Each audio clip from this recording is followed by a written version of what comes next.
Hi everyone, this is Samer Halal from Cleveland, Ohio. You may or may not know this, but on Monday night, February 6, 2023, around 9:15 p.m. Eastern Standard Time, an earthquake, a 7.8 earthquake, hit southern Turkey, very, very close to the Turkish-Syrian border.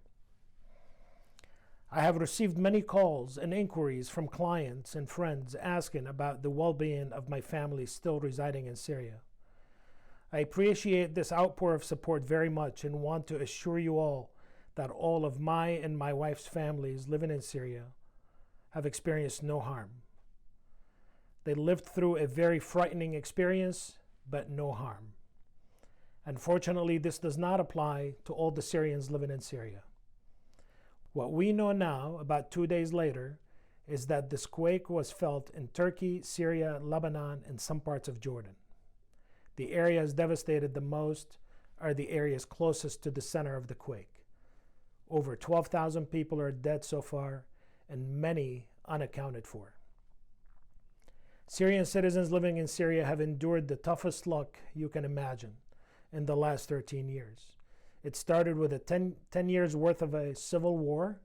Thousands died. Many lost their homes and have been living in refugee camps since then. Those lucky enough to remain unharmed suffered a devastating economy where the value of the Syrian currency deteriorated by over 90%. Prior to the quake, the average Syrian enjoyed about 3 hours of electricity per day, no guarantee of running water, skyrocketing cost of fuel, heating oil, and food. Over 80% of the population remaining there is below the poverty line, and many use bread as their main source of nutrition. In summary, their living conditions are not even appropriate for your pets. The American government imposed sanctions on Syria several years ago in an attempt to apply pressure onto the Syrian government.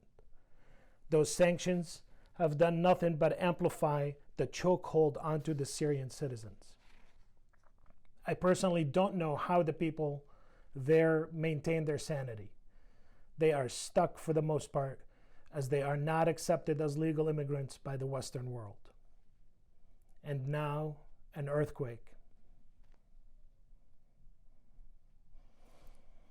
I have personally used St. Rita for donations on many occasions.